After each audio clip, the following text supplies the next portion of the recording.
सभी को जय श्री कृष्णा, राधे राधे। तो आज फिर सुनाते हैं लड्डू गोपाल की कृपा की दया की एक सत्य लीला कथा, जिसको सुनकर आपको बहुत कुछ सीख मिलेगी और आपसे भी लड्डू गोपाल की सेवा में कोई गलती ना हो। या कि ये जो हम राधा रानी के जन्मदिन मनाते हैं, राधा अष्टमी मनाते हैं, तो उसमें बहुत से लोगों को बहुत सी वो रहती है, दुविधा रहती है कि हम क्या करें, कैसे राधा अष्टमी मनाएं।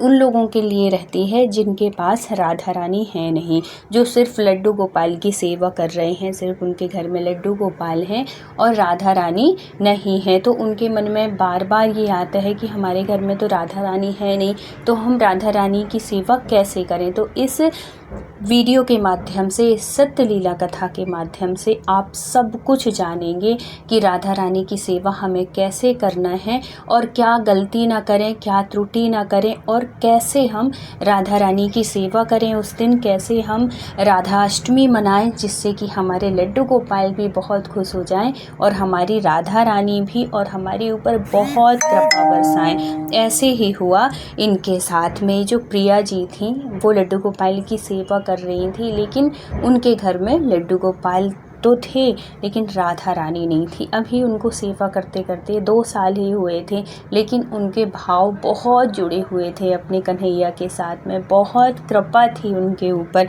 लेकिन उसी बीच में ये राधा अष्टमी का, जैसे कृष्ण जन्माष्टमी आती है उसके बाद राधा अष्टमी आती है, तो ये नियम है कि जो भी लड्डू गोपाल की सेवा करते हैं, जो कृष्ण भगवान के भक्त हैं, उनको राधा अष्टमी का भी पर्व वैसे ही मनाना चाहिए जैसे कि हम कृष्ण जन्माष्टमी मनाते हैं। क्योंकि हमारे जो कन्हैया है ना, वो राधा अष्टमी को मनाने से वो बहुत प्रसन्न होते हैं। जितने खुश वो अपने जन्मदिन पे नहीं होते, उससे कहीं ज़्यादा खुश जब हम राधा अष्टमी मनाते हैं और राधा रानी का श्रृंगार करते हैं, बहुत अच्छे से उनकी जब सेवा करते हैं ना, तो हमारे जीवन में डबल खुशी होती है और डबल कृपा होती है। मतलब दोनों की कृपा बरसती है, राधा रानी की भी और हमारे कन्हैया की। और जो हमारी किशोरी जी हैं वो तो हैं ही बहुत दयालु हैं, कन्हैया जी से कहीं दयालु हमारी राधा रानी है। और राधा रानी की कृपा कैसे होती है, जब तक कन्हैया की इच्छा नहीं होती ना, तब तक वो राधा रानी से मिलवाते नहीं हैं। जब वो आपको समझ जाएंगे कि हाँ अब ये मेरी राधा के पास जाने लायक है, तभी वो आपको आगे भेजते हैं राधा रानी के चरण कमलों में, राधा रानी की ओर भेजते हैं। तो ये जो प्रिया जी थी, ये कन्हैया जी की बहुत सेवा करती थी, बहुत भाव से सेवा करती हैं। और भगवान की सेवा में ना सिर्फ भाव ज़रूरी होता है। उनको इतना ज़्यादा आप 56 व्यंजन से उनको इतना मतलब नहीं रहता, जितना कि वो प्रसन्न होते हैं आपके भाव से, आपके विचार से और आपके जो आपका प्रेम होता है कन्हैया के प्रति, उससे वो ज़्यादा प्रसन्न होते हैं। तो ये जो प्रिया थी वो तो मानती ही थी अपने कन्हैया को, उसके साथ साथ उसके हस्बैंड भी बहुत मानते थे। लेकिन अभी जब से कन्हैया जी की सेवा करी थी ना, तब से इसके मन में भी आता था कि मैं राधा अष्टमी मनाऊंगी बहुत अच्छे से। लेकिन बस इस बात की उसको दुविधा रहती थी कि उसका जो घर था वो बहुत छोटा था, मतलब एक छोटे से मंदिर में वो अपने कन्हैया को विराजित की थी। इतनी भी जगह नहीं थी कि अगर वो राधा रानी ले आएँ तो उनको बिठा लेंगी कैसे, अगर वो आएंगी तो उनके लिए जगह ही नहीं थी। तो वो हमेशा अपने कन्हैया से कहती थी कि हे कन्हैया, कुछ ऐसी कृपा करो कि मैं राधा रानी ले आऊँ और दोनों की मैं सेवा करूँ। लेकिन हो ही नहीं पा रहा था। कहते हैं ना कि जब तक उनकी कृपा नहीं होती है तब तक आप कितना भी चाह लो, कुछ भी कर लो, वो नहीं हो सकता। और अगर उनकी कृपा हो जाए तो पलक झपकते आपके काम होते हैं, आप कभी सोचे भी नहीं होते और ऐसे ऐसे काम हो जाते हैं। तो ये सब चीज़ कृपा की बात होती है। अगर उनकी नज़र हो जाए ना, तो आप लाख से लीक और लीक से लाख हो सकते हैं। बहुत दयालु हैं हमारे कन्हैया। और इनकी सेवा में सिर्फ मैं बार बार बोलती हूँ, भाव ज़रूरी है, प्रेम ज़रूरी है, समर्पण ज़रूरी है और कुछ भी नहीं।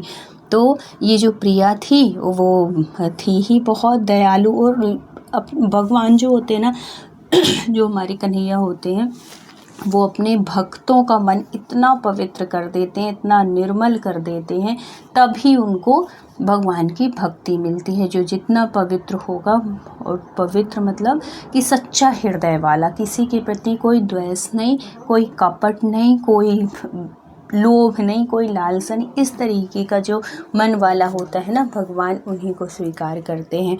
तो बहुत दया बरस रही थी। लेकिन अब ये जन्माष्टमी के तो हो गई, अब इनके मन में बहुत चिंता हो रही थी कि सब लोग राधा अष्टमी मनाएंगे, लेकिन मैं कैसे मनाऊंगी कन्हैया। ये कभी कभी ऐसे सोचते सोचते ना बहुत मन में इनके बहुत तकलीफ़ होती, दर्द होता कि काश मेरा थोड़ी और बड़ा घर होता, यहाँ जगह होती तो मैं भी राधा रानी को वो करती। और सबसे बड़ी बात होती है कि जो भगवान होते हैं ना, जो हमारे कन्हैया होते हैं ना, वो अपने भक्त की आंखों में कभी आंसू नहीं देख सकते।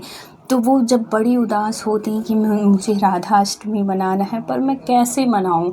तो 1 साल तो उनके ऐसे ही निकल गए, मतलब ऐसे ही कहते कि कैसे करूँगी, कैसे राधा अष्टमी मनाऊँगी। तो ये क्या करती कि ये राधा अष्टमी का व्रत तो करती, लेकिन राधा रानी थी नहीं, तो वो राधा रानी को कुछ वो कर ही नहीं पाती थी, बस ऐसे व्रत कर लेती थी और मानसिक सेवा कर लेती थी। दूसरा साल आया, फिर जन्माष्टमी हुई, फिर राधा अष्टमी आने वाली थी, तो इनके मन में फिर वही ख्याल आने लगे कि देखो उस साल भी मैं राधा अष्टमी अच्छे से नहीं मना पाई, और इस साल भी मेरी ऐसे ही राधा अष्टमी निकल जाएगी। मैं राधा जी की सेवा नहीं कर पाऊँगी, राधा रानी की कोई सेवा नहीं कर पाऊँगी, क्योंकि मेरे पास राधा रानी है ही नहीं। तो देखो हमारे कन्हैया कैसी कृपा करते हैं और कैसे मार्गदर्शन देते हैं। तो अगर आप सबके घर में भी लड्डू गोपाल बस हैं और राधा रानी नहीं है, तो आप भी जैसे प्रिया को मार्गदर्शन मिला कन्हैया के माध्यम से, वैसे ही आप भी राधा अष्टमी को बहुत ही अच्छे से मना सकते हैं। तो अगर ये वीडियो आपको थोड़ी भी अच्छा लगे तो अपनी फैमिली, परिवार और अपने फ्रेंड के पास ज़रूर भेजिएगा, जिससे कि अगर उनके घर में भी लड्डू गोपाल हों और राधा जी ना हो, तो वो इस तरीके से राधा अष्टमी बहुत ही अच्छे से मना लें। और कहते हैं कि जो राधा अष्टमी मनाते हैं उनके ऊपर कन्हैया बहुत प्रसन्न होते हैं। तो राधा अष्टमी मनाना बहुत ज़रूरी होती है जो कृष्ण भक्त होते हैं।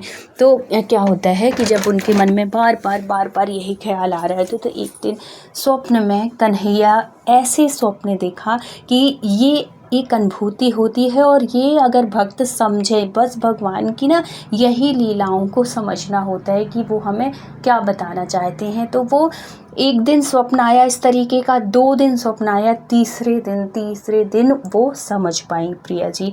क्या स्वप्न आ रहा था कि जो कन्हैया जी हैं उनके, तो कन्हैया जी एक बेटी के मतलब एक लड़की के रूप में, एक देवी के रूप में उनको बार बार दिख रहे थे। ऐसे दिख रहे कन्हैया जी तो वही है, लेकिन वही कन्हैया जी चुनरी ओढ़े हैं, वही कन्हैया जी चूड़ी पहने हैं, वही कन्हैया जी मतलब एक वैसा श्रृंगार जैसे हम राधा रानी को श्रृंगार करते हैं, वही जब उसी तरीके से कि एक दिन देखा कि मैं खुद सजा रही हूँ अपने कन्हैया को, चुनरी उड़ा रही हूँ, सब कुछ इस तरीके का श्रृंगार, उन्होंने श्रृंगार चढ़ाया पूरा। फिर उनको ये समझ में नहीं आया कि मैं कन्हैया जी को बार बार इस तरीके से क्यों देख रही हूँ स्वप्न में। फिर वो एक दिन किसी ऐसे भक्त से मिलती हैं जो, ये देखो ये सब संयोग होते हैं, सब भगवान ना घुमा फिरा के सब आपके पास। और ये वीडियो भी अगर आपके पास पहुंच रहा है, आपके पास राधा रानी नहीं है, तो इसमें भी अपने कन्हैया की बहुत कृपा समझिएगा। तो फिर जब वो राधा रानी के किसी भक्त से मिलती है, मतलब वो भी राधा रानी की सेवा करती हैं और कृष्ण भगवान की सेवा करते हैं, तो जब वो उनसे बताती हैं कि मुझे बार बार इस तरीके के स्वप्न आ रहे हैं और मैं इतने दिन से परेशान हो रही हूँ कि मैं राधा अष्टमी कैसे मनाऊं, क्योंकि मेरे पास राधा रानी है नहीं, तब उनको समझने में बिल्कुल देर नहीं लगी। उन्होंने कहा कि देखो राधा अष्टमी मनाना बहुत ही आसान है। अगर आपके घर में राधा जी नहीं है ना, तो आप कृष्ण भगवान को भी राधा जी बना सकते हो, क्योंकि राधा कृष्ण दोनों अलग नहीं हैं, दोनों एक ही हैं, एक ही आत्मा है, एक सिर्फ रूप अलग अलग है, लेकिन आत्मा दोनों की एक है। एक मैंने एक कथा में सुनी थी, एक कथावाचक थे, वो बहुत ही अच्छे से ये लीला के बारे में बताएं। बोले कि एक बार कृष्ण जी का मन हुआ कि मुझे शादी करनी है, और राधा जी से उन्होंने कहने लगे कि राधा रानी मुझे ना शादी करनी है आपसे। तो राधा रानी यहाँ वहाँ देखने लगी, बोली कि आप यहाँ वहाँ क्यों देख रही हैं, मैं तो आपसे कह रहा हूँ मुझे आपसे शादी करना है। तो वो बोली कि मेरे से शादी आप कैसे करेंगे, शादी के लिए तो 2 लोगों का होना ज़रूरी है, और हम दोनों तो 2 हैं ही नहीं, हम दोनों तो एक हैं।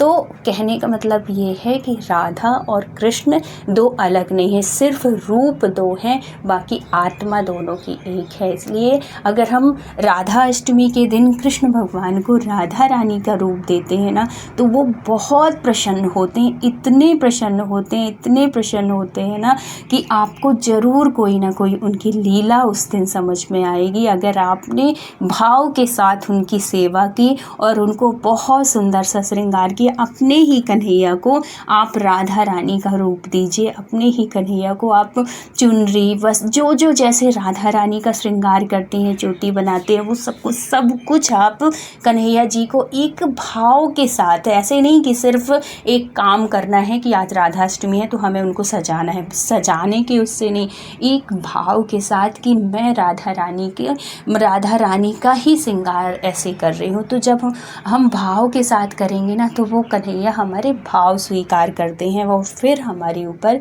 वो कृपा बरसाते हैं।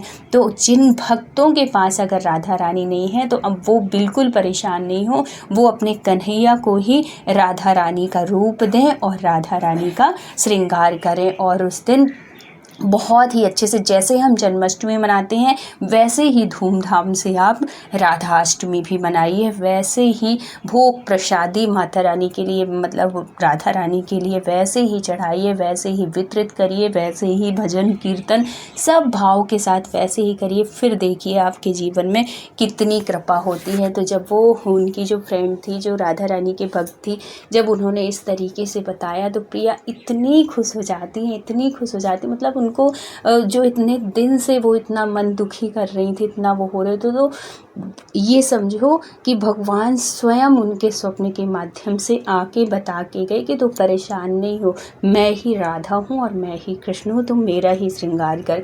तो फिर प्रिया जी अपने हस्बैंड के साथ जाती हैं और सारा श्रृंगार का सामान लेके आती हैं राधा रानी का, और बहुत ही सुंदर से अपने कन्हैया को राधा का रूप देती हैं, बहुत ही भाव के साथ उनकी सेवा करती हैं, उनको सजाती हैं।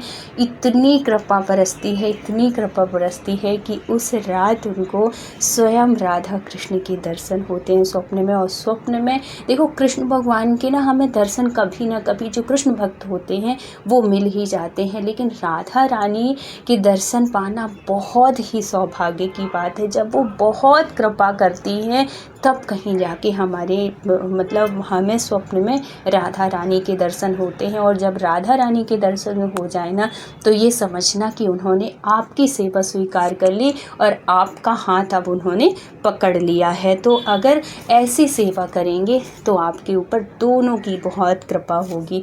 तो अगर वीडियो थोड़ी भी अच्छा लगा हो, जानकारी सही लगी हो, तो अपने घर परिवार रिश्तेदारों में ज़रूर शेयर करिएगा, जिससे कि उनके मन में भी कोई शंका हो राधा रानी की सेवा को लेकर, तो वो डाउट दूर हो।